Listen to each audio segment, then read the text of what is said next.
Bien, mesdames, messieurs, bonsoir. Bienvenue pour ce conseil municipal. Avant de débuter la séance, je vous propose de nommer madame Chloé Laura, secrétaire de séance. Y a-t-il des votes contraires, des abstentions? Unanimité. Et donc, je vais demander à Chloé, madame Chloé Vera, de faire l'appel, s'il vous plaît.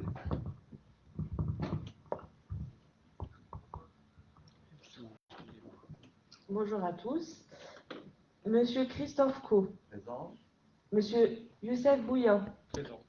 Madame Aurore Fernandez donne procuration à Monsieur Youssef Bouillant.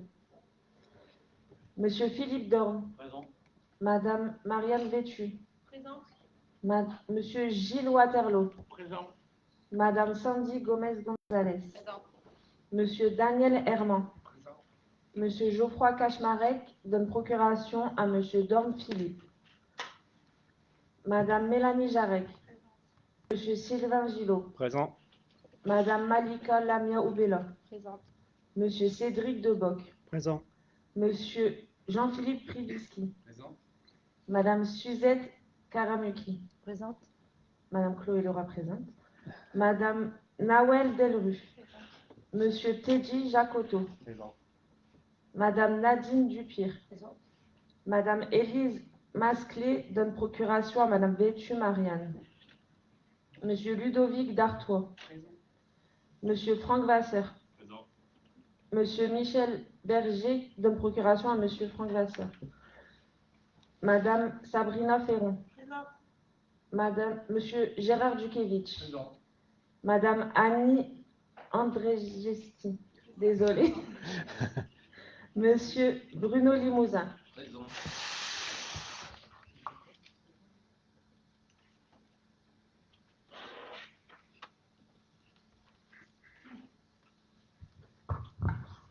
Très bien, le quorum est atteint. Nous allons commencer ce conseil municipal par le premier point qui est l'approbation du compte-rendu du samedi 28 mars 2026. Y a-t-il des remarques? Je n'en vois pas. Je vous propose de passer au vote. Qui s'abstient? Qui est contre?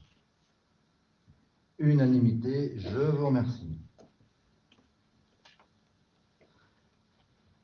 On avait un second compte-rendu qui était le compte-rendu du dernier conseil municipal de l'ancienne mandature du 11 mars 2026 et conformément au texte de loi, celui-ci n'a pas à être voté, il a juste à être notifié, vous l'avez reçu avec la convocation. La première délibération, c'est le règlement intérieur du conseil municipal. Ah, il y avait les comptes rendus de décision, je les vois à l'envers. Les comptes rendus de décision, vous les avez eus au niveau de votre convocation. Est-ce que certaines d'entre elles appellent à des questions? Pas de questions. Nous ne les votons pas vu que ce sont des décisions qui ont été passées précédemment, donc c'est juste pour une question informelle. Donc on passe maintenant à la délibération numéro 1. Le règlement intérieur. Pour cette première délibération, il s'agit de voter le règlement intérieur du conseil municipal en fonction des différents articles du Code général des collectivités qui permettent justement d'adopter ce règlement intérieur et qui stipule qu'un conseil municipal nouvellement élu, dans les 6 mois, doit se constituer d'un règlement intérieur qui régit à la fois l'ensemble des débats, l'ensemble des délibérations, des votes, et la police et la publicité de l'Assemblée.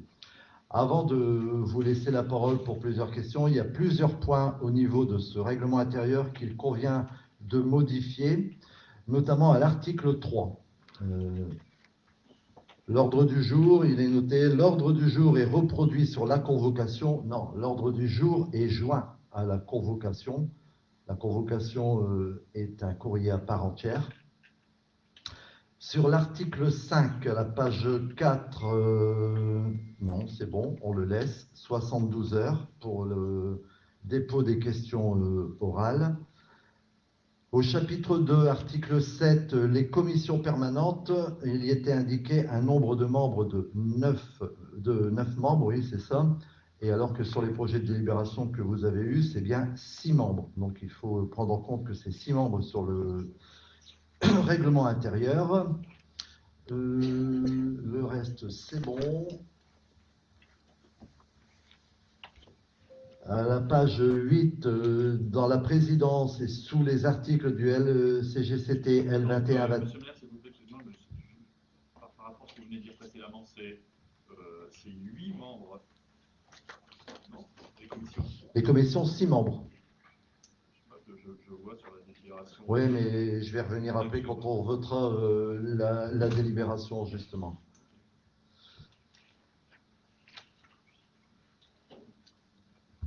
Enfin, annexé aussi dans le contrôle, dans le règlement intérieur, c'est un règlement qui stipulait qu'on doit débattre à la fois, donc vous le retrouvez sur l'article 11 et sur je ne sais plus quel article, sur le compte administratif. On passe désormais à partir de cette année au compte financier unique, le CFU. Donc il faut substituer le compte administratif au CFU, qui est exactement la même chose, mais qui est un condensé du compte administratif et du compte de gestion. Ensuite, le débat d'orientation budgétaire qui est obligatoire. Il doit se tenir bien sûr au mois de février, comme c'est indiqué dans le règlement intérieur. Et à partir du moment où le débat d'orientation budgétaire est adopté, on a un délai de 10 semaines pour pouvoir voter le budget. C'est uniquement sur le jour de la convocation et le délai. Donc, ce n'est pas 12 jours au moins avant la séance, ça concerne uniquement le budget, c'est 5 jours avant la séance pour envoyer le ROB ou le DOB, peu importe comment on l'appelle. Et enfin, dernièrement, à la page 13, on revient encore une fois sur le compte administratif qui n'a plus lieu d'être, qui est remplacé en lieu et place par le compte financier unique. En l'occurrence, sur ces derniers termes-là, on l'aurait laissé tel quel dans le règlement. Ça ne l'entachait pas d'irrégularité, vu que le compte administratif n'est plus aux normes à partir de cette fin d'année. Concernant le règlement intérieur, est-ce qu'il y a des questions? Non, je n'en vois pas. On va passer au vote. Qui s'abstient? Qui est contre? Unanimité, je vous remercie. Délibération 2. Les créations des compositions des commissions municipales permanentes. Je vous rappelle les dispositions des articles L2121-21 et L2121-22 du Code général des collectivités territoriales qui autorisent la création des commissions municipales. C'est le conseil municipal qui détermine librement le nombre de commissions permanentes, leur composition en conseillers municipaux, ainsi que la durée des mandats qu'ils exercent en leur sein. On l'a vu à l'intérieur du règlement intérieur précédemment voté. Il convient aussi également de préciser que ces commissions ne disposent d'aucun pouvoir décisionnel. Elles ne peuvent ni délibérer ni se substituer au conseil municipal, même lorsque leurs avis recueillent une large majorité. Afin de permettre aux élus de travailler sur les différents domaines et sujets, notamment ceux appelés à être examinés au conseil municipal, je vous propose donc de créer 8 commissions, chacune composée de 6 membres. Pour mémoire, dans les communes de plus de 1000 habitants et plus, la composition des commissions doit respecter le principe de la représentation proportionnelle au plus fort reste, garantissant l'expression pluraliste des élus. Je vous propose donc la création de 8 commissions sur 8 thématiques différentes. La première commission, finances politique de la ville. La deuxième commission, sociale, solidarité, logement, santé. La troisième, sécurité, travaux, grands projets, urbanisme et développement économique, commerce, artisanat. La quatrième, association, culture, loisirs, vie animale. La cinquième, vie scolaire, périscolaire. La sixième, fêtes et cérémonies et communication, information, innovation et nouvelles technologies informatiques. La septième, sport, jeunesse, enfance. Et enfin la dernière, environnement et développement durable et démocratie participative, citoyenneté. Y a-t-il des questions sur le nombre de créations de commissions? Non? Je vous propose donc de passer au vote et de valider ces 8 commissions. Qui s'abstient? Qui est contre? Unanimité, je vous remercie. On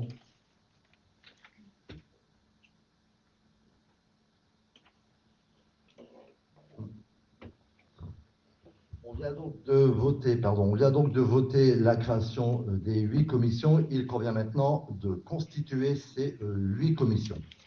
J'avais expliqué un peu plus tôt que pour ces commissions, on doit respecter le principe de la représentation proportionnelle au plus fort reste, c'est-à-dire qu'on reprend une méthode de calcul qu'on subdivise et qu'on multiplie au plus fort reste pour obtenir un coefficient et ainsi pouvoir répartir le nombre de conseillers municipaux qui prendront place au sein de chaque commission. On a donc défini le nombre de conseillers et de commissions représentatives ici pour ce conseil municipal. Encore que, en cours d'année, on pourra aussi amender ce nombre et pouvoir recréer, à l'instar de modifier le règlement intérieur d'autres commissions municipales.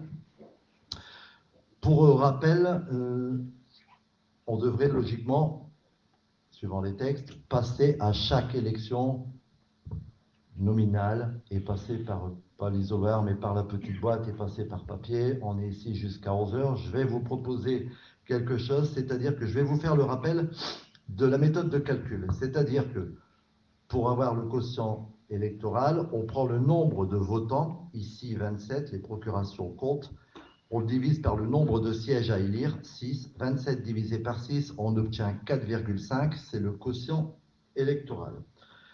Ensuite, on divise le nombre que chaque liste obtient par le quotient. Admettons une liste A qui obtiendrait 21 voix, 21 divisé par 4,5 est égal à 4,66. On ne compte pas les décimales, on retient 4, c'est déjà le nombre de sièges que la liste A obtient.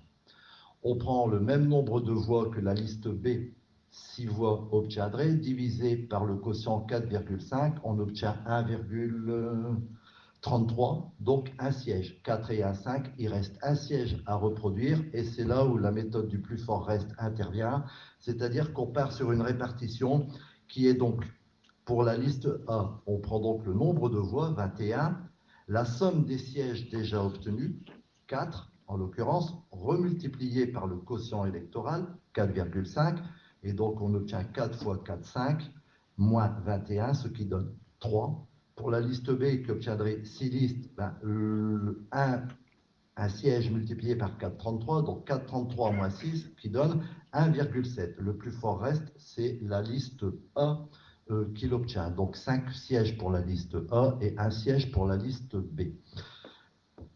J'ai volontairement nommé A et B, mais vous avez bien compris qu'on parlait respectivement des deux groupes représentant le conseil municipal.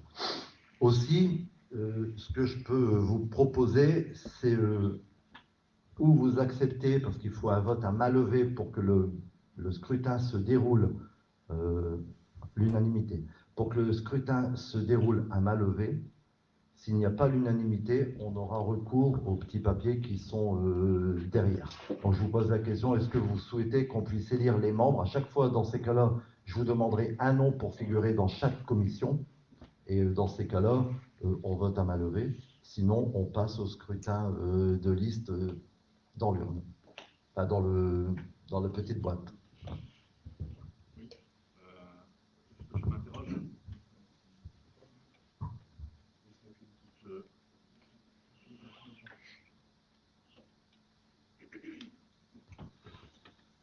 Si, comme c'était indiqué dans le document de synthèse, il y a eu 7 membres, on aurait donc eu 2 représentants ou un seul, comme vous venez de faire le calcul, mais pour 6 finalement, alors qu'au départ, on pensait que c'était 7, puisque c'était 7 dans la note de synthèse. On aurait donc eu 2 membres. Donc là, vous nous prenez un peu au dépourvu, parce que nous, on a préparé notre conseil municipal sur la base de 7, donc avec 2 membres par commission. Et de ce fait, voilà, il faut qu'on puisse revoir. Alors, et pourquoi ne pas avoir pris 7 finalement? On aurait eu 2 membres, c'était plutôt bien, puisque vous souhaitiez travailler avec nous. Je trouvais que nous permettre d'avoir 2 membres par commission, ça vous laissait largement une majorité de toute manière. Et comme de toute manière les décisions n'y a pas de décision qui se prenne, c'est juste... Je suis tout à fait d'accord avec vous et je renie absolument pas ce que j'ai dit le 28 février, mais dans le règlement intérieur, on a rajouté un paragraphe, je vais vous le relire, pour la création des commissions. Chaque conseiller municipal aura la faculté d'assister en sa qualité d'auditeur aux travaux de toute commission, quelle que soit, dont il est membre, après en avoir informé le président 2 jours au moins avant la réunion. C'est-à-dire que, en vérité, les commissions, il suffit de le demander et vous pourrez y participer. Auditeur signifie bien entendre et non pas participer. Enfin, c'est une participation passive, quoi. Oui. Bon, alors que si vous aviez décidé 7, on aurait eu 2 membres. Je trouvais que c'était pour le débat plus intéressant de travailler au sein de notre propre groupe avec deux personnes plutôt qu'avec une seule, quoi. Oui. Après, c'est votre choix, hein, mais... C'était un choix En tout cas, sur la note de synthèse, c'était 7, quoi. Et de ce fait, nous, on est parti là-dessus. J'entends. Bon, donc c'est 7, c'est 6 de toute manière. Bah oui, ça a été voté juste précédemment. Mais... Ça a été voté, oui. Très bien. Ben, moi, je voudrais 5 minutes pour que je puisse revoir avec mon groupe les candidats. Vous souhaitez une suspension de séance? 5 minutes, histoire de refaire le point entre nous. 19h16, la séance est suspendue. Oui. Merci, monsieur le maire.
C'est bon, monsieur le maire.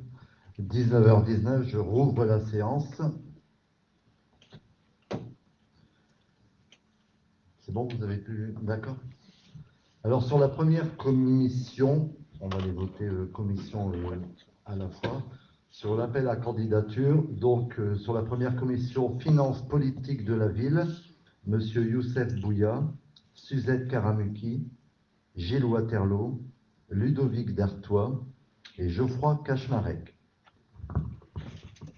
Pour nous, ce sera Sabrina Ferron.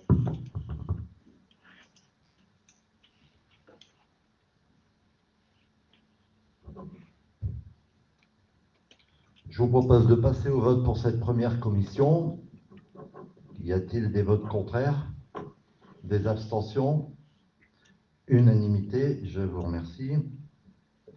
Pour la deuxième commission, sociale, solidarité, logement, santé, nous proposons donc les noms de Madame Aurore Fernandez, Monsieur Teddy Jacoto, Madame Chloé Laura, Madame Malika Oubella et Monsieur Youssef Bouya. Chez nous, ce sera Madame Annie Andrzejewski.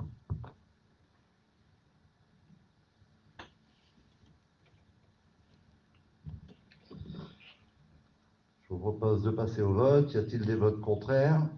Des abstentions? Unanimité, je vous remercie.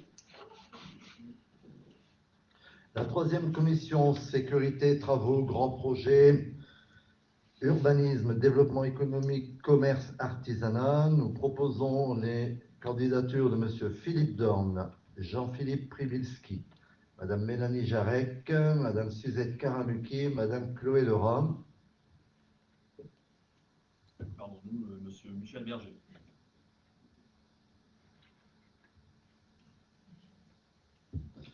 Je vous propose de passer au vote. Y a-t-il des votes contraires? Des abstentions? Unanimité, je vous remercie.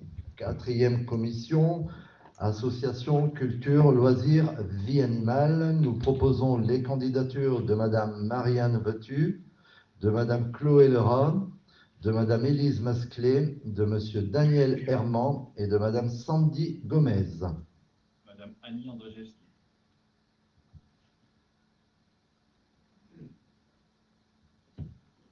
Je vous propose de passer au vote.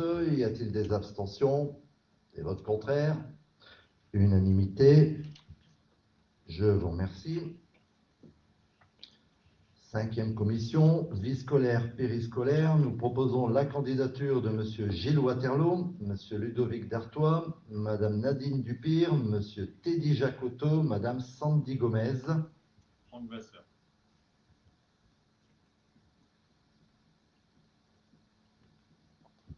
Je vous propose de passer au vote. Des votes contraires? Des abstentions? Unanimité, je vous remercie. Sixième commission, fête, cérémonie, communication, information, innovation et nouvelles technologies informatiques. Nous proposons les candidatures de Mme Sandy Gomez, M. Sylvain Gillot, M. Cédric Deboc, Mme Nawel Delru, Mme Élise Masclé. Madame Sabrina Ferron.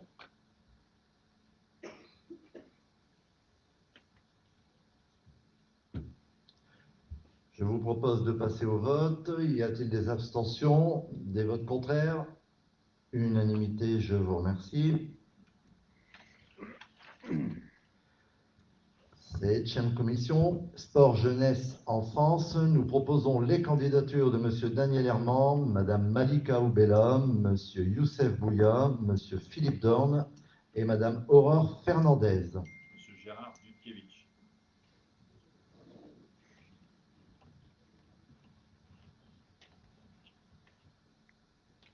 Je vous propose de passer au vote. Y a-t-il des votes contraires? Je change un peu. Des abstentions? Unanimité, je vous remercie. Huitième et dernière commission, environnement, développement durable, démocratie participative et citoyenneté. Nous proposons les candidatures de M. Geoffroy Cachmarec, Mme Suzette Karamuki, Mme Nawel Delru, Mme Nadine Dupire et M. Ludovic Dartois. Monsieur Bruno Limousin.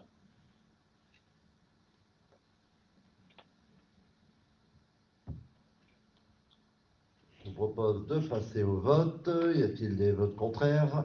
Des abstentions? Unanimité, je vous remercie. Alors, comme c'était dit en préambule sur la délibération et dans le règlement intérieur, les commissions doivent, une fois créées, c'est le cas maintenant, se réunir dans les 8 jours. Pour information, très rapidement, mais vous recevrez les convocations. La première commission finance politique de la ville aura lieu le mardi 21 avril 2026 à 16h. La commission sociale, solidarité, logement, santé le mardi 21 avril à 17h. La commission sécurité, travaux, grands projets, urbanisme, développement économique, commerce, artisanat, mercredi 22 avril à 16h. La commission association, culture, loisirs, vie animale le lundi 20 avril à 16h. La commission vie scolaire, périscolaire le mercredi 22 avril à 17h30. La commission fêtes, cérémonies, communication, information, innovation et nouvelles technologies informatiques le samedi 25 avril à 10h. Sport, jeunesse, enfance le lundi 20 avril à 17h. Et la commission environnement, développement durable, démocratie participative et citoyenneté le vendredi 24 avril à 16h. Bien. Délibération numéro 3, fixation du nombre des représentants du conseil municipal au conseil d'administration.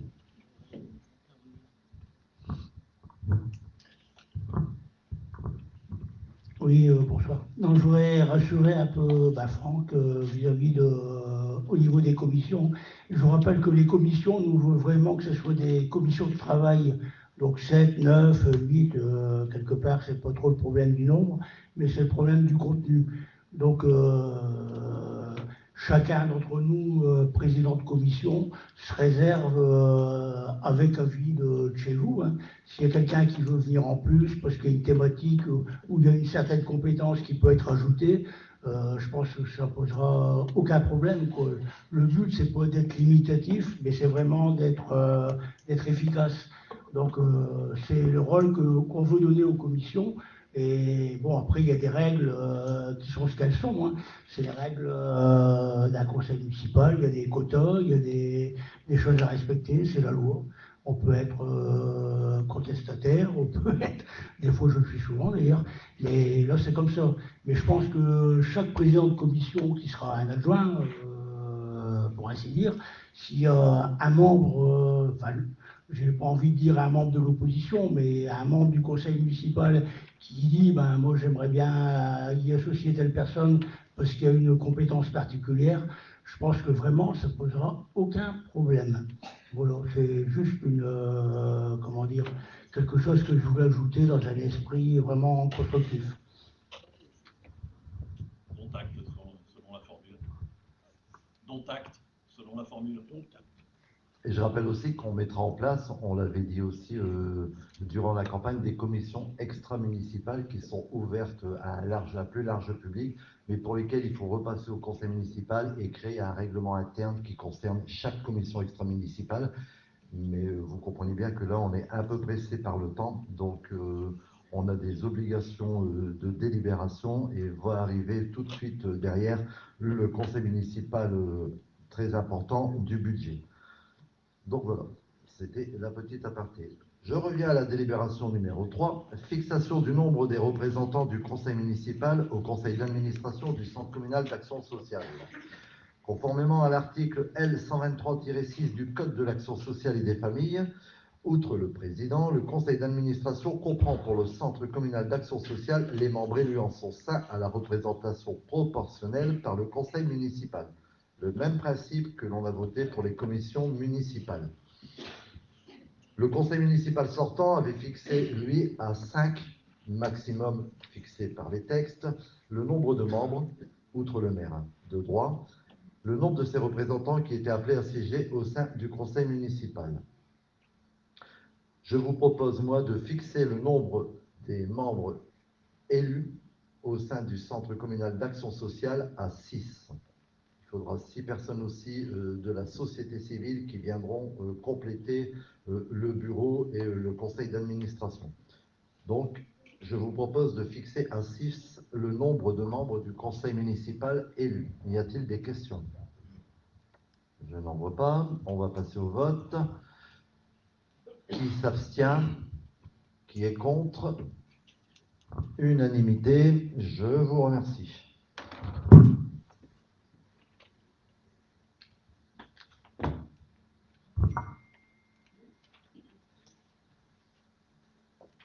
Délibération 4. Élection des membres élus au sein du conseil d'administration du Centre communal d'action sociale. Nous venons donc de fixer le nombre des membres élus à siéger au sein de ce conseil, donc à 6 membres, au même titre que on a voté tout à l'heure les commissions municipales. Nous allons donc proposer 5 membres de notre liste. Si vous avez un membre à nous proposer et si vous nous autorisez surtout à élire ces membres, cette liste à main levée. Donc la première question, c'est peut-on voter cette liste à main levée? Des abstentions? Des votes contraires? Unanimité, merci. Est-ce que vous avez un nom à nous proposer? Madame Annie Andrzejewski.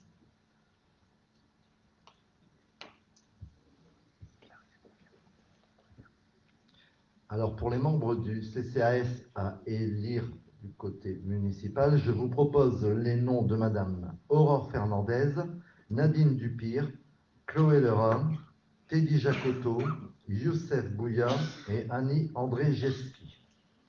Je vous propose de passer au vote. Y a-t-il des votes contraires? Des abstentions? Unanimité, je vous remercie.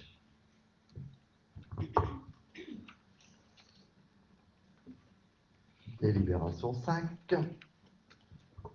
Élection des membres élus au conseil d'administration.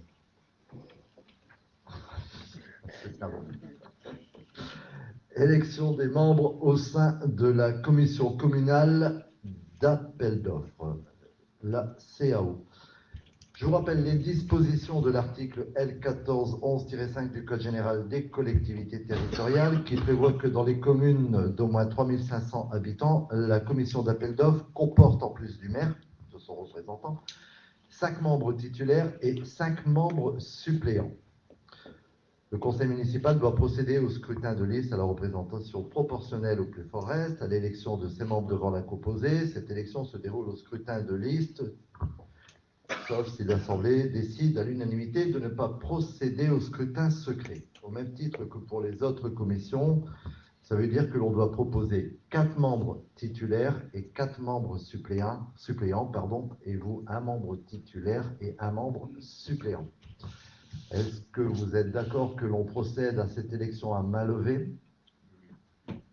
Des objections? Des votes contraires? Unanimité, merci. Est-ce que vous avez un nom à me proposer pour le membre titulaire à la commission d'appel d'offres? Michel Berger.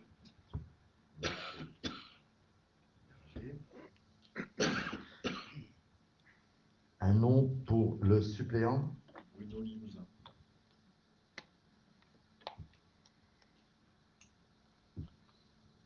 Je vous propose dans un premier temps de voter pour le nom des 5 titulaires qui présents au sein de la commission d'appel d'offres. Monsieur Philippe Dorn, Monsieur Jean-Philippe Pribilski, Madame Marianne Vetu, Monsieur Gilles Waterloo et Monsieur Michel Berger. Y a-t-il des abstentions? Des votes contraires? Unanimité. Nous allons voter maintenant le nom des 5 suppléants à cette commission d'appel d'offres. Madame Suzette Karamuki, Monsieur Youssef Bouya, Monsieur Teddy Jacoto, Madame Sandy Gomez et Monsieur Bruno Limousin. Y a-t-il des votes contraires? Des abstentions? Unanimité, je vous remercie. Délibération numéro 6. C'est un peu plus compliqué celle-là. Élection des membres à la commission communale des impôts directs, la commission qu'on appelle la CCID. C'est l'article 1650 du Code général des impôts qui prévoit qu'une institution dans chaque commune d'une commission communale des impôts directs, et dans les communes jusqu'à 2000 habitants, elle est composée de membres, et nous, sur les communes au-delà de 2500 habitants, elle doit être composée de 32 noms, c'est-à-dire 16 noms titulaires et 16 noms suppléants. pour lesquels on doit donner une liste auprès du receveur général de la direction des finances publiques et qui choisira, lui, à son tour, 8 noms dedans. Donc, c'est obligatoirement des contribuables, être français, avoir au moins 25 ans, jouir de ses droits civiques, être inscrit sur l'un des rôles des impôts directs locaux de la commune, être familiarisé avec les circonstances locales et posséder des connaissances suffisantes pour l'exécution des travaux de la commission. Est-ce que vous avez des noms à me proposer de contribuables, enfin, propriétaires? Bruno Limousin. On a eu un peu de mal avec cette délibération. Ouais. C'est pas la commission la plus passionnante non plus, hein, je vous rassure. Grosso modo, c'est une fois que vous avez déposé une DP, un permis de construire, une déclaration, le service des impôts recense les travaux faits sur l'amélioration de la maison. Il y a une note qui est donnée à chaque maison. Chaque maison a une valeur locative qui définit la taxe foncière du logement. Et cette commission, elle est chargée de valider l'avis des impôts. Donc en vérité, il n'y a pas beaucoup de marge de manœuvre, mais c'est un peu du non-sens, mais c'est quand même la réalité nécessaire. J'avais été beaucoup plus tolérant parce que je vous avais mis une dent aussi, M. Vasseur. Hein, donc, j'avais mis tout le monde. Hein, donc, voilà. Alors après, je vous rassure, c'est un melting pot, ça va être choisi au hasard. On a eu quelques noms. Oui, c'est ce qu'on s'est dit. On s'est dit, c'est nous qui choisissons. Si c'est choisi par hasard, on n'a pas très bien compris, je vous avoue que. Alors, 32 noms. Je vais vous lire les noms, hein, vous allez voir. Le premier que j'ai trouvé, M. Gilles Waterloo. Il y a Mme Carly qui avait demandé expressément à en faire partie, Mme Nawel Delru, M. Franck Vasseur, vous n'êtes pas loin, hein, vous avez vu, Mme Nadine Dupire, Mme Blondeau, Mme Aurore Fernandez, M. Dudkevich, M. Gillot, M. Dorn, M. Lombard, Mme Daisy Gomez, Mme Jarek, M. Kaczmarek, M. Dartois et M. Pribilski pour les titulaires. Ajoutez-nous. Vous y êtes. Et en suppléant, donc il y avait Madame Pauline Michel, Madame Lefebvre, Madame Ferron, Monsieur Gaudin, Madame Dubois, Madame Nicole Kaczmarek, Monsieur Kefes, Monsieur Durier, Madame Martha Kaczmarek, Monsieur Kaliski, Monsieur Masclé, Madame, je ne sais plus, Monsieur Age, je pense à tout le monde, moi de toute façon. Madame Gomez Sandy, Monsieur Benfrid Mohamed et Monsieur Bruno Limousin. Donc, et à partir de là, c'est une liste qu'on donne. Et là, il y a un tirage au sort qui est fait auprès de la DGFiP. Et puis voilà, et c'est une réunion par an. Et entre voilà, il faut qu'il y ait un quorum. Donc sur les 8 titulaires, il faut qu'il y en ait 4 au moins. Donc voilà. Y a-t-il des questions sur cette passionnante délibération? Je n'en vois pas. On va passer au vote. Qui s'abstient? Qui est contre? Unanimité. Je vous remercie. Délibération numéro 7. Désignation des représentants de la commune au sein du syndicat intercommunal à vocation multiple, ce qu'on appelle le CIVOM. Le CIVOM, il est reconnu parce qu'il a les compétences en matière de plan d'occupation des sols et aussi en matière d'animation culturelle et sportive pour les communes de Courcelles, Dourges, Noyelles, Évin-Malmaison et Le Forêt. Aujourd'hui, sa compétence principale, c'est quand même le plan d'urbanisme pour lequel il est important que la commune soit représentée. On a des statuts qui ont changé dernièrement. On vient d'avoir des nouvelles toutes fraîches au niveau de Noyelles-Godeau. On aurait pu voter à la fois les 2 délégués titulaires et les 2 délégués suppléants. Apparemment, il faut vraiment qu'on vote uninominalement les membres de cette commission. Il n'y a aucune représentation proportionnelle vu que ce sont les dossiers qui sont gérés administrativement par la commune. Donc sur le nom du premier titulaire, je vous propose moi-même, vu que je vais y siéger au sein de la commune, mais surtout au niveau de la CAC, qu'on fasse le rapport. Et le CIVOM aura une place très importante ici sur cette mandature, notamment avec les gros projets d'urbanisme, et on l'a vu récemment hier, avec l'EPF et le carreau de l'Infosuite. Je ferai un petit débrief en fin de conseil si on ne finit pas trop tard sur les avancées des dossiers. Donc, nous sommes obligés de voter une personne à la fois. Il y en a 4. Donc, la première titulaire, moi-même. Je soumets donc cette candidature au vote. Y a-t-il des votes contraires? Des abstentions? Unanimité, je vous remercie. Le suppléant, pour me remplacer, Madame Suzette Karamuki. Y a-t-il des votes contraires? Des abstentions? Unanimité, je vous remercie. Pour le second titulaire à cette commission, Monsieur Philippe Dorn, y a-t-il des votes contraires?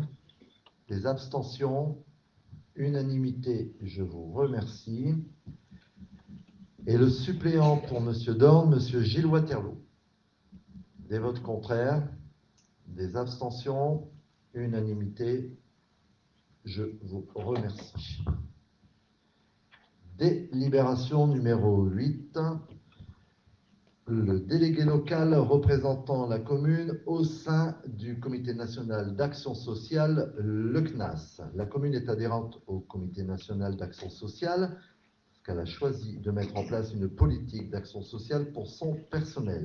En application de l'article 6 des statuts du CNAS, justement, l'adhésion à l'association s'accompagne de la désignation des délégués élus chargés de représenter la collectivité au sein du CNAS. Il est donc demandé au Conseil de désigner un délégué élu chargé de la représenter. Avant de passer au vote, je voudrais juste revenir sur un point important et essentiel de cette mission du CNAS, l'action sociale. Je ne vais pas rentrer dans le détail, mais l'offre CNAS sera de nouveau ouverte au personnel retraité. Ça avait été retiré précédemment, nous allons la remettre en place. Et ce point avait été longuement aussi discuté à l'époque par M. Gilles Waterloo. Donc, tout naturellement, je vais proposer sa candidature pour siéger au sein de ce comité et pour représenter la commune. Y a-t-il des questions?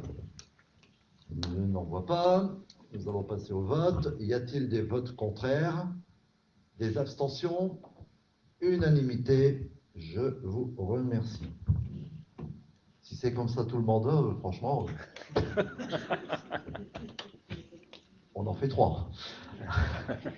Allez, délibération numéro 9. Désignation d'un membre à la commission de suivi de site Suez-Ambre, la commission de CSS. Cette commission elle a pour but justement le suivi du site de la société Ambre que nous n'avons pas rencontré encore à ce jour. Mais pour rappel, vous savez que c'est la société d'enfouissement et l'exploitation est arrivée à terme et maintenant il va y avoir surtout un gros dossier et surtout une attention particulière à porter sur ce site et sur ce devenir de ce site. Donc à chaque élection municipale, il convient de remplacer les précédents représentants et il nous faut désigner à la fois un candidat titulaire et un candidat suppléant à cette commission.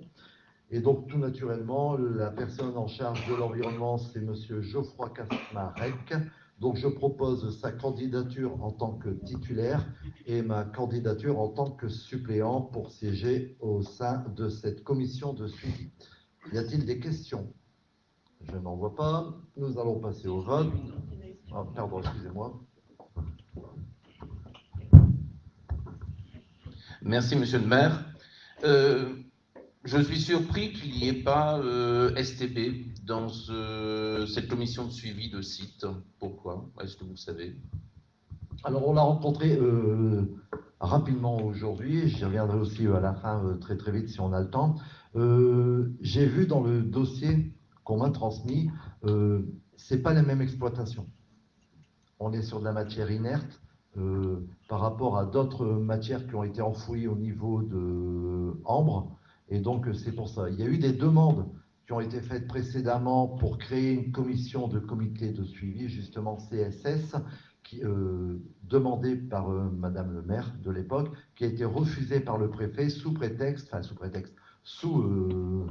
explication et sous argumentation, surtout que le site ne représentait pas de pollution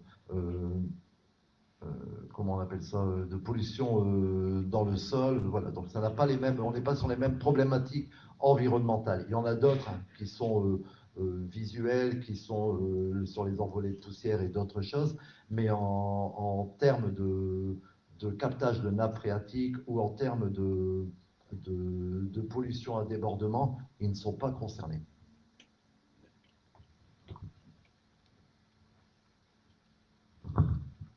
Donc je vous propose de passer au vote. Y a-t-il des votes contraires?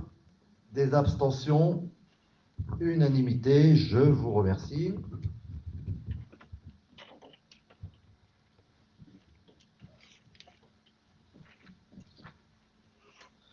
Délibération 10, désignation d'un représentant au sein de la société publique locale de l'Artois, la SPL. Pour un petit rappel, par délibération en date du 27 mars 2024, la commune est devenue actionnaire au sein de la SPL de l'Artois. C'est un organisme qui est piloté par la CAC, la communauté urbaine d'Arras, la communauté d'agglomération du pays de Saint-Omer et la ville de Liévin. Pour rappel, cette société a pour objet l'étude et la réalisation d'opérations d'aménagement, de restauration immobilière, de restructuration ou de traitement de quartiers, d'habitat et d'activités, y compris la réalisation de zones résidentielles ou d'activités. Ils font aussi des études de réalisation d'opérations de construction ou de réhabilitation de tout équipement public ou privé, d'infrastructures, de superstructures dans tous les domaines économiques, sportifs, culturels, touristiques. Et la commune y a adhéré à cette époque dans le cadre du projet de l'Infosuite et plus largement sur la réalisation d'autres projets structurants. L'adhésion à cette société publique, donc, qui est dirigée qui est diligentée et dirigée quand même par la CAC, c'est surtout de permettre à la commune de s'associer à tous ses services, et notamment les services d'un opérateur urbain et des expertises, et beaucoup, ce qui nous manque cruellement, d'ingénierie en matière de projets structurants et de gros projets qui pourraient voir le jour, et notamment dans le cadre du projet de l'Infosuite. C'est ce qui avait été fait à l'époque, et on a besoin de cette structure et des modalités et des aides qui vont pouvoir nous apporter.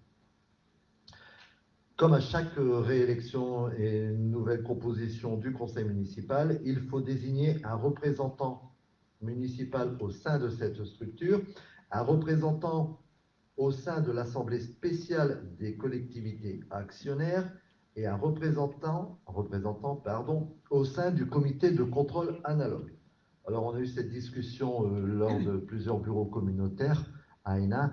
C'est la même personne, hein. Je veux dire, ce sont trois entités qui se regroupent parce que c'est un bureau c'est un bureau de SPL qui se réunit, où ce sont exactement les mêmes personnes. Et ce sont les maires adhérents, hein.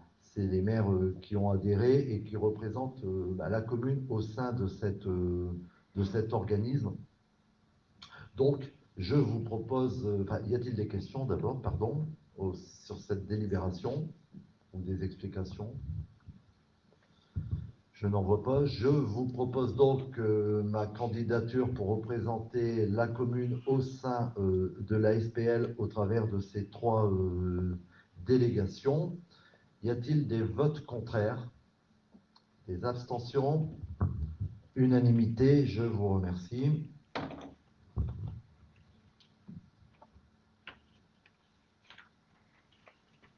Délibération 11, désignation du correspondant défense. Suivant les dispositions des articles L21-21 et article L21-29 du CGCT, considérant qu'il convient, après renouvellement du conseil municipal, de désigner un correspondant défense au sein du conseil municipal, nous allons donc procéder à son élection. Pour rappel, le correspondant défense répond à la volonté d'associer tous les citoyens aux questions de défense et de développer le lien armée-nation grâce aux actions de proximité. Le correspondant défense, c'est un interlocuteur privilégié des autorités civiles et militaires dans la commune pour ce qui concerne les questions de défense et de relations armée-nation. Alors on se demande avec surprise qui on pourrait désigner au sein du conseil municipal. Je vous propose la candidature de Monsieur Philippe Dorn pour siéger et pour représenter la commune à être correspondant défense. Y a-t-il des questions? Je n'en vois pas. J'ai tué le suspense. Qui est contre? Qui s'abstient? Unanimité. Je vous remercie. Délibération numéro 12. Désignation du délégué représentant la commune à la Fédération départementale de l'énergie, c'est-à-dire la FDE. La commune adhère au sein de cet organisme par une délibération qui date du 15 juin 2013 et c'est le comité syndical de la FDE qui a approuvé à l'unanimité la modification dans ses statuts qui portait notamment sur l'élection des représentants et des délégués au sein de son propre organisme. Il y a donc lieu de désigner pour cette fédération, enfin cet organisme, un représentant titulaire et un représentant suppléant. Pour rappel, la FDE, c'est un organisme qui peut aider non pas en fonctionnement, mais en investissement sur des réalisations et des dépenses au niveau de l'énergie. Ils sont en train de développer d'autres partenariats pour non pas grossir, mais pour développer les aides qu'ils peuvent apporter aux communes. Ils ont été un peu dormants pendant 6 ans, ils sont en train de se réveiller. Donc c'est très important d'y figurer avec force, parce que c'est porteur de subventions et de belles subventions au niveau justement des dépenses qu'on pourrait avoir à engager au niveau des différents projets qu'on va porter au cours du mandat et pour lesquels on sera amené à demander des subventions et sur tous les organismes possibles. Donc, pour cette délibération, je vous propose la candidature en titulaire de moi-même et en suppléant de Madame Aurore Fernandez. Y a-t-il des questions? Je n'en vois pas. Nous allons passer au vote. Y a-t-il des abstentions? Des votes contraires? Unanimité, je vous remercie.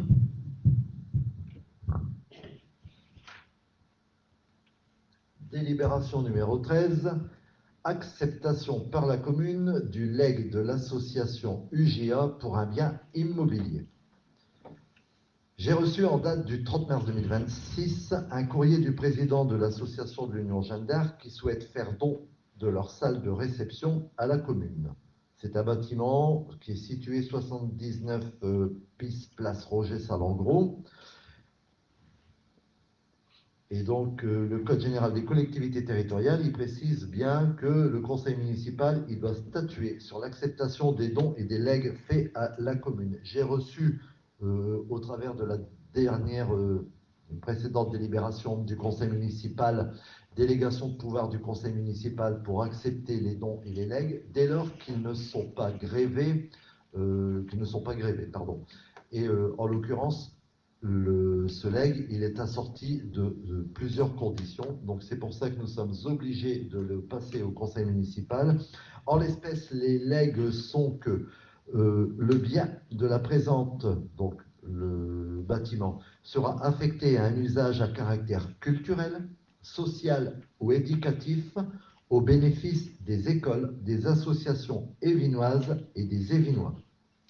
Que ce bien doit être conservé dans son ensemble actuel, local et terrain, et rester communal, et que l'identité de la salle sera dénommée salle Albert Dugardin. Alors il sera demandé au conseil municipal d'accepter ce legs de l'association Union Jeanne d'Arc, de m'autoriser à signer les actes, à intervenir et tout document s'y rapportant. Et bien sûr, la commune supportera les frais pouvant découler, les frais de notaire, et in fine, d'inscrire ce bien en lieu et place de l'inventaire du patrimoine municipal. Y a-t-il des questions sur cette délibération? Je n'en vois pas. Nous allons passer au vote. Y a-t-il des votes contraires? Des abstentions? Unanimité? Je vous remercie. Dernière délibération, Approbation du règlement budgétaire et financier dans le cadre de la M57. Vous avez reçu avec votre convocation ce rapport budgétaire.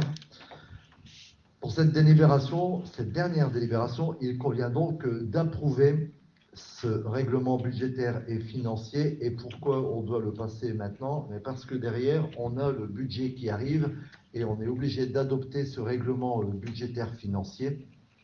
Sinon, on ne pourrait pas passer de délibération financière, tout simplement. Si vous l'avez parcouru, vous avez vu que c'était aussi passionnant que la commission communale des impôts directs, hein, c'est-à-dire où on doit payer, comment on doit payer, et que ce soit en fonctionnement ou en investissement.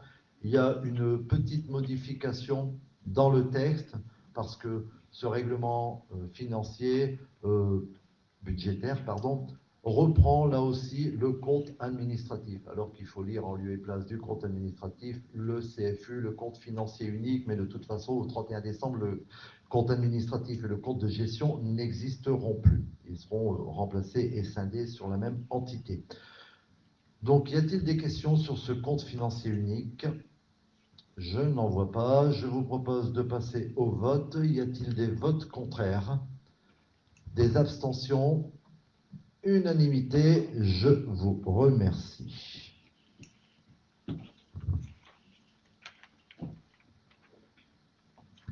Nous allons passer aux questions diverses. Questions reçues, on a reçu 4 questions du groupe E20 aujourd'hui, demain. Pour la première question, je cède la parole à Madame Mélanie Jarec. Là-bas, tout au bout.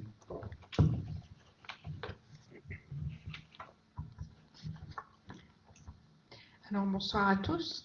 Vous nous demandez des informations concernant l'ouverture de la nouvelle supérette. Donc, nous avons contacté Monsieur Lefebvre, le responsable des magasins Coccinelle, qui nous a informé attendre le retour de l'autorisation de travaux et d'installation de la préfecture. Et à ce jour, il espère une ouverture aux environs du 20 mai, mais sans certitude. Voilà.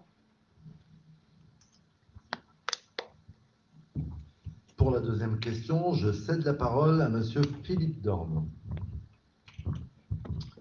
Bonsoir à toutes et tous. Serait-il possible de faire quelque chose pour les motocross sur le Terry? C'est invivable. De plus, depuis 2 semaines, de nouveau, des voitures viennent vers 22 h ou dans la nuit, musique à fond sur le petit parking à l'entrée du Terry. Merci d'avance. Cette question historique, je dirais même récurrente depuis maintenant plusieurs années, de cette problématique des quads et des motos sur le Terry, bien évidemment fait partie de nos priorités en termes de sécurité et de tranquillité publique. Ce point sera d'ailleurs abordé dès la semaine prochaine, puisque nous allons rencontrer dans les forces de la police nationale, en la présence de Madame la commandante de police et son adjointe, qui sont bien sûr compétentes sur le secteur. Alors ça, c'est un premier élément de réponse pour cette problématique. J'ai également un deuxième élément de réponse, c'est que nous allons également donc rencontrer dès la semaine prochaine un représentant de la CAC qui est en charge notamment la gestion de la boucle des Trois Cavaliers, cette boucle que vous connaissez et qui traverse justement cette zone verte du Terry et qui est du ressort effectivement de la CAC. Cette personne donc de la CAC est déjà en mesure de nous proposer des dispositifs techniques à mettre en place sur cette zone, notamment sur tout le tracé, pour empêcher l'accès justement de tout engin motorisé. Des dispositifs techniques du style, par exemple, barrières sélectives. Donc, nous avons rendez-vous sur site la semaine prochaine avec cette personne et nous vous tiendrons bien sûr informés des solutions les plus appropriées, les plus adaptées pour effectivement donc résoudre enfin, nous l'espérons, ce problème donc qui embête notamment tous les riverains et puis le bruit avoisinant lors des week-ends printaniers. Merci beaucoup. Pour la troisième question, je cède la parole à Monsieur Jean-Philippe Pribilski. Alors bonsoir à tous. Alors, vous nous posez une question sur des dépôts sauvages rue Saint-Exupéry qui s'y trouvaient depuis plusieurs semaines. Alors la demande a été traitée. Le message a été passé aux services techniques et les services techniques sont passés le lendemain ou 2 jours après pour nettoyer ce coin.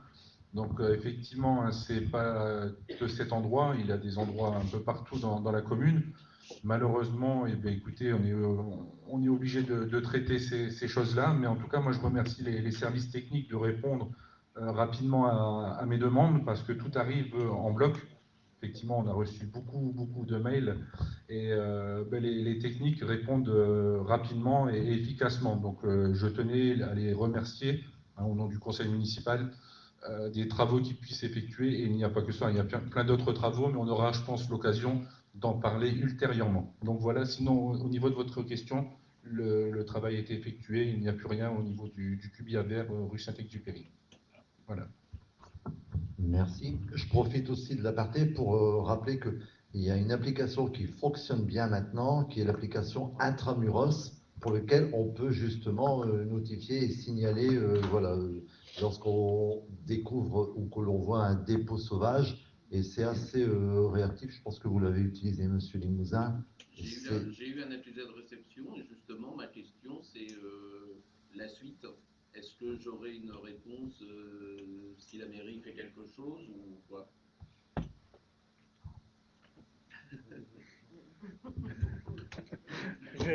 Oui, en effet, les questions.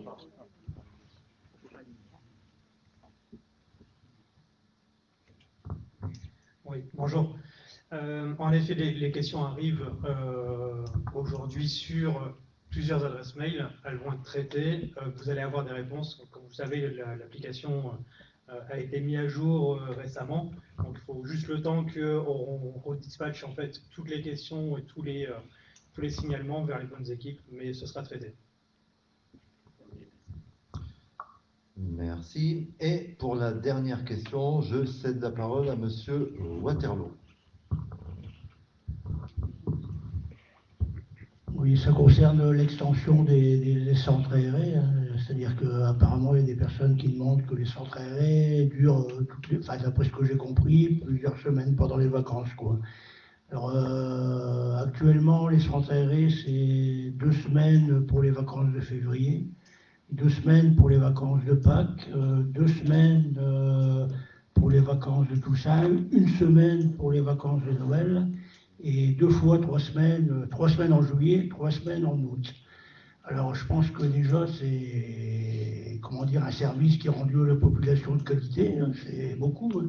C'est vrai qu'on pourrait faire plus, mais moi, j'ai plus des questions sur le qualitatif, c'est-à-dire qu'est-ce qu'on y fait dans ces centres, que sur le quantitatif. C'est-à-dire qu'on peut étendre, c'est sûr qu'on pourrait faire du 1er juillet au 31 août. Moi, personnellement, on discutera certainement après en commission. Moi, je suis pas trop favorable, parce que même au niveau des centres, je pense que c'est important qu'il y ait un moment une pause. Donc, il y a 3 semaines en juillet, on fait une pause une semaine, ce qui se permet de faire une fête de fin de centre pour le juillet. On reprend une semaine après, et puis on fait une fin de centre au mois d'août. Puis, je pense que aussi les animateurs qui ont besoin aussi de repos, hein, on ne peut pas pendant du 1er juillet au 31 août faire que des centres aérés. C'est aussi une réalité aussi financière, ça a un coût. C'est-à-dire que la commune, je n'ai pas les chiffres actuellement, mais je pense qu'on les étudiera bientôt, combien coûtent réellement les centres aérés, combien coûte la cantine. Il y a des autres choses qu'on va essayer de mettre en place pour avoir vraiment l'application de la commune au niveau financier, pour voir on peut rendre le meilleur service aux gens, mais on ne peut pas tout faire, quoi. Et à un moment, il faut savoir dire non. Pour l'instant, je dirais non, on ne va pas étendre encore plus les centres aérés. C'est ma réponse ce soir. Peut-être que dans 1, 2, 3 ans, ce sera une autre. Mais pour l'instant, je n'ai pas les moyens de vous donner notre réponse. Je ne sais pas si vous pouvez sans aucun problème m'interpeller. Hein. Ce ne sont pas nos questions à nous, ce sont des questions qu'on relaie des administrés qui nous les envoient. Hein. Voilà, bah, vous pouvez donner à vos administrés ma réponse, sans aucun souci, et je suis prêt à les recevoir s'ils veulent plus d'explications. T'aurais dit non, c'était plus court. Bien, je vais dans 2 secondes. Pardon. Une 5e question.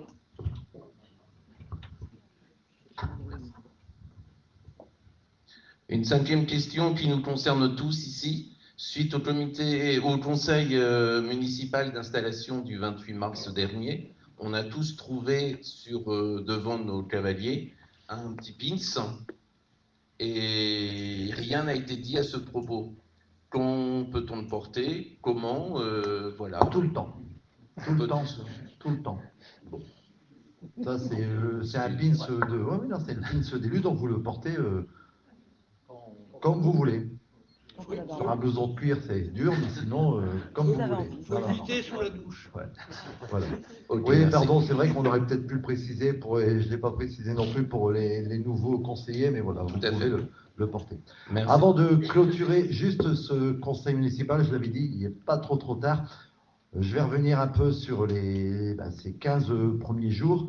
Mais avant ça, je vais clôturer la séance qui permettra au public, si jamais il a des questions, de pouvoir intervenir. On aura au moins un échange en direct, au moins tout le monde pourra intervenir. Donc il est 20h06, je vous remercie toutes et tous et je clôture ce premier conseil municipal. Merci. Alors, merci.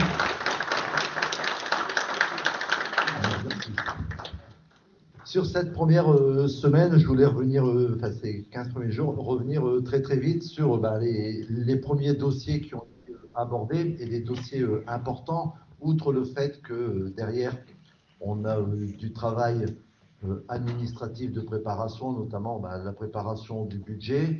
Il y a beaucoup de partenaires qui viennent nous rencontrer, me rencontrer.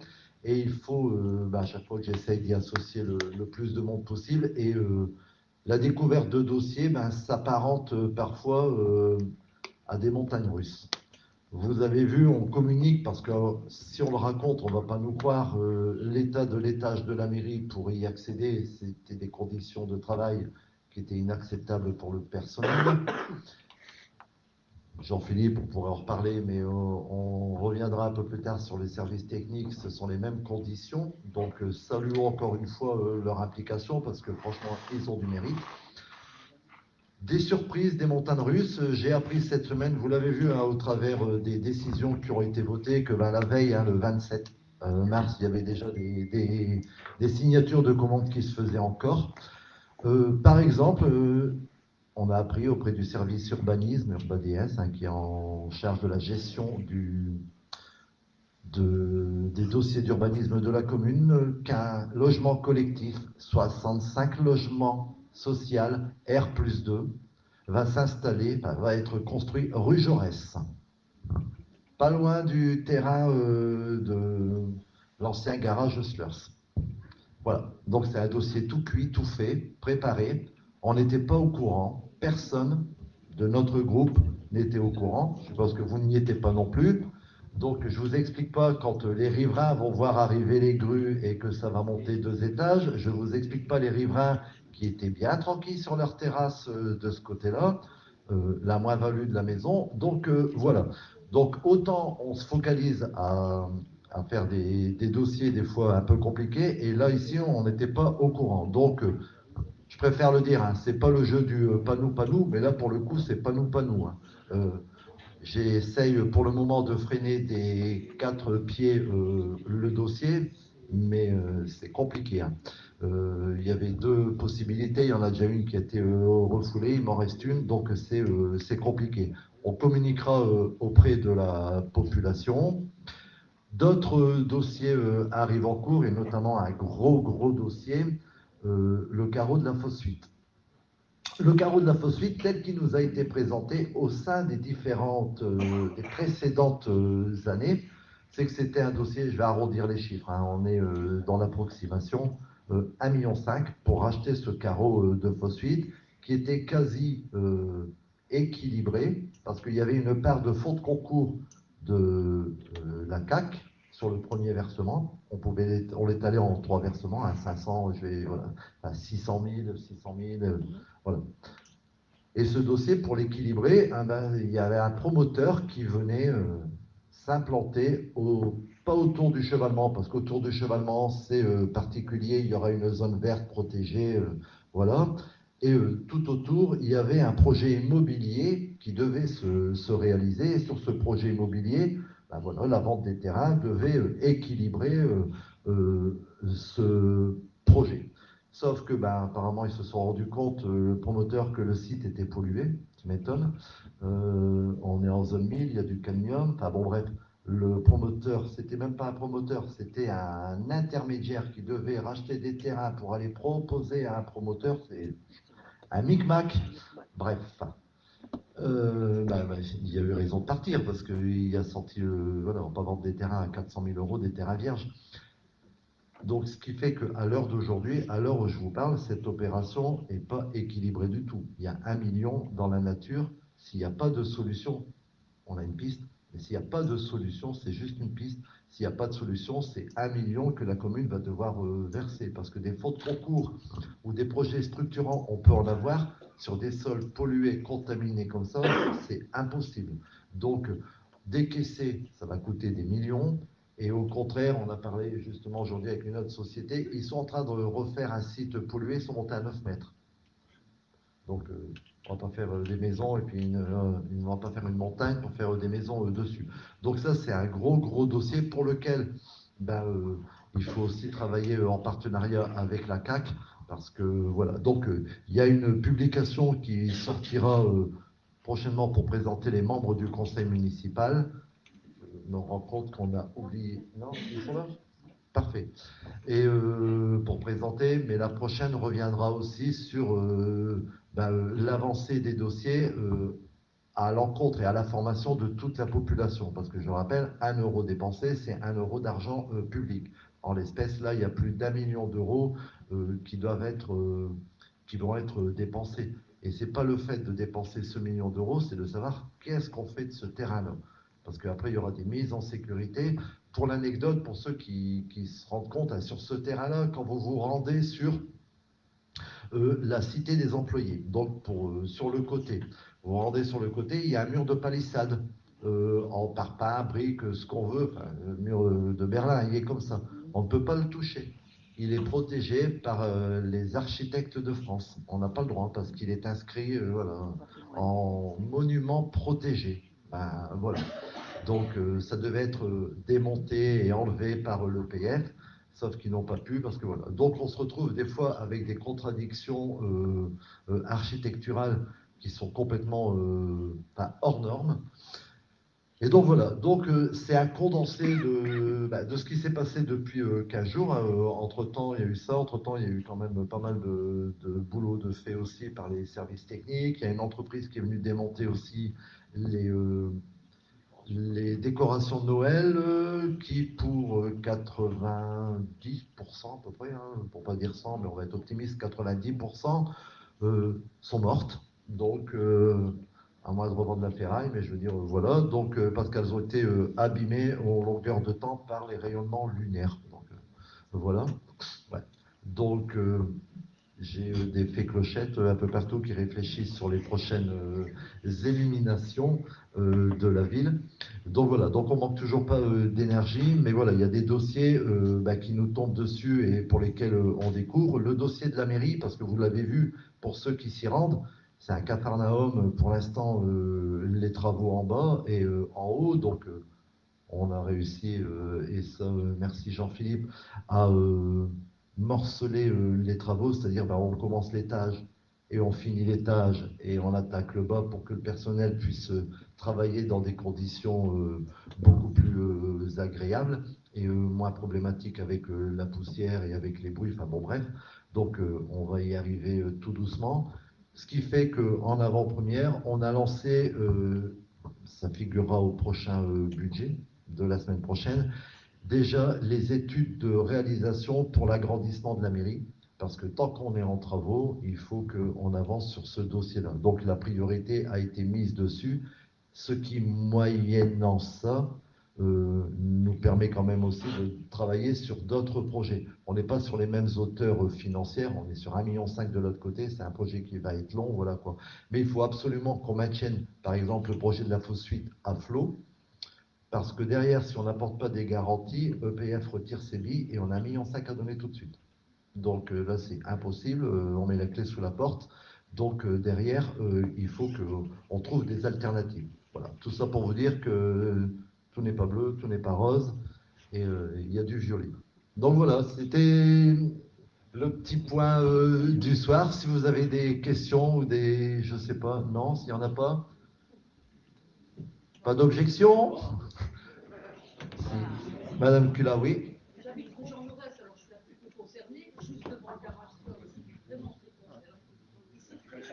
Ah bah vous allez le voir. Là où vous êtes, vous allez le voir. À côté de chez Monsieur Jean-Rémy. Ouais. Juste une question. Qu'est-ce qu'on peut faire, nous? Est-ce que vous voyez, vous prenez la rue Jaurès. Vous voyez ah oui, je la connais bien. Ben, c'est parfait. Il faut me la rendre. Vous voyez la petite voyette? Oui. Juste en face. On parle du trottoir en face. C'est quel terrain alors? Je vois pas. Ben, où il y a le mur avec la grande porte verte. Ah oui, d'accord. Là? Ah oui, d'accord. C'est de Roubaix? Oui. Ben, alors on va lui avoir sa maison. Je sais pas comment. On n'a pas le droit de dire de nom. Et mais... juste une question. On a déjà beaucoup de mal à se garer. Ça va avec mais 65 logements. La problématique, c'est qu'on fait du logement à outrance. Derrière, il n'y a aucune étude d'impact et une étude d'incivilité. C'est-à-dire que derrière, on met 65 logements. R+2, vous imaginez la hauteur. Ça nous provoque 60, ça nous ramène 65 minimum, 65 véhicules. Non, parce que maintenant, quand vous avez une famille, vous avez le père, la mère, les 2 gosses, il y a 4 véhicules par famille, il y a maintenant. Je peux vous dire, chez nous, c'est 4 véhicules par famille. Ah ben, c'est des ultra riches au prix du diesel. Mais, non, faites le bilan, ça c'est clair. Hein. Non, mais voilà, non, mais on part de ce constat. Mais après, alors, pareil, 62 par 2. Ouais, mais c'est pas ça. Mais peu importe. Vous savez, on a des consignes. Il y a 65 logements, on fait autant de places de parking. Il y a des ratios qui sont faits. Donc, on compte 65 logements. Ça ne fait pas 65 personnes ou 65 couples. Il y a un ratio qui est fait, 2, et des poussières, voilà, parce qu'il y a des enfants. Donc, mais à minimum, on va compter 65 voitures. Bah, comptez déjà 65 voitures de plus dans la rue Jaurès. Moi, ça va, j'ai de la chance, j'ai un garage. Hein. C'est pas pour moi que je parle, mais je connais mes voisins. Ouais, mais la circulation. 65 logements sociaux, je sais pas, on était tranquille, on va se retrouver dans la zone, j'ai rien contre, mais entre les 65 familles, avec tous les gosses, avec toutes les voitures, ils iront au centre aéré. 4 semaines de centre aéré. 3 semaines, 3. Plus rien, vous pouvez plus rien faire, c'est instruit. Basta, point barre. Elle a signé par Alors, vous savez, ça me faisait rire. C'est pour ça que je ne fais pas voter les questions diverses. Je vais être honnête, je vais dire les choses telles que je les pense. Je ne fais pas voter les décisions, les comptes rendus de décision, parce que je ne vais pas voter une décision. J'ai signé une convention d'occupation du président du Gardard. Mais derrière, on aurait pu nous mettre, je viens de signer la déclaration d'un permis de construire de 65 logements à R+2 rue Jaurès. Maintenant, on ne le met pas. Mais comment ça se fait que vous l'avez appris maintenant? Ça fait quand même un petit peu de temps que ça me dit. Parce que quand on est arrivé en mairie, on a pris contact. Il y a la personne de UrbaDS qui vient en renfort pour la gestion des dossiers d'urbanisme, qui nous a dit il y a ça comme dossier, il y a ça comme dossier, il y a ça. Ça va, hein, c'est bon. Il me dit, c'est un cas de public pour vous affaires en fait. Ah, tout à fait. Oui, on peut le dire comme ça. On va pas le dire comme ça. On va pas le dire comme ça. Un héritage parmi d'autres. Est-ce que ça passe au conseil municipal? Et qui c'est qui a signé ce projet? Non, c'est du pouvoir du maire.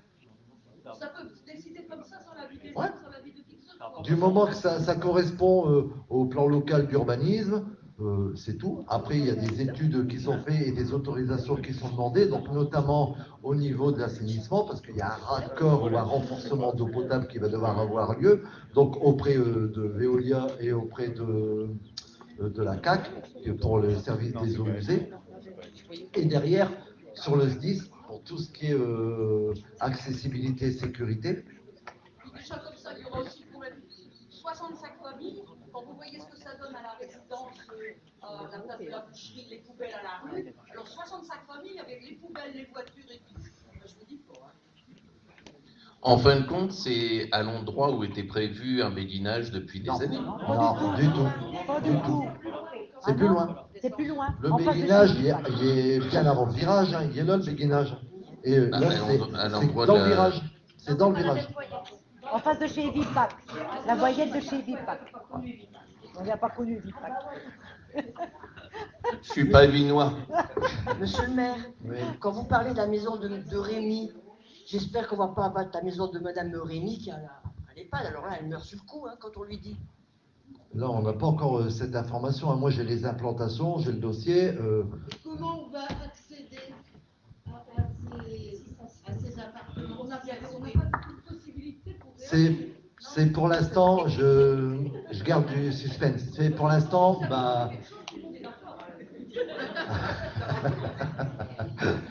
c'est pour l'instant justement la porte de sortie que j'exploite.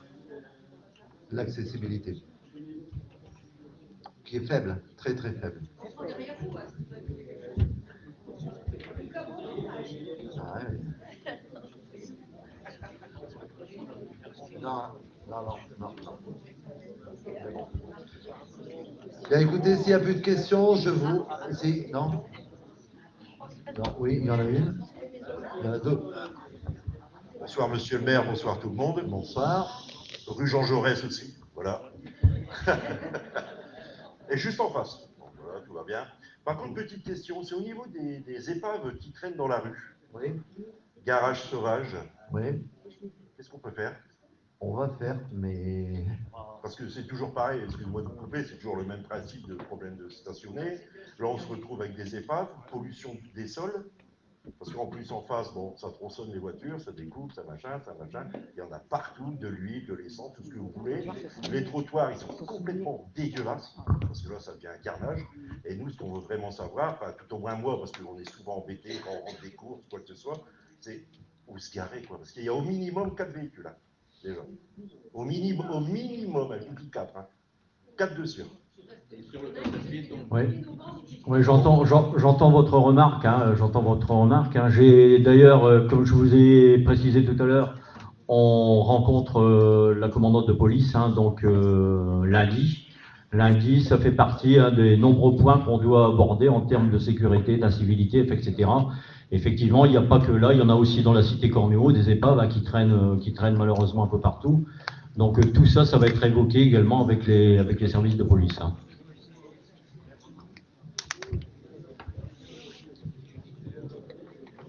Bien, écoutez, je vous remercie beaucoup et je peux vous dire à très très bientôt en tout cas.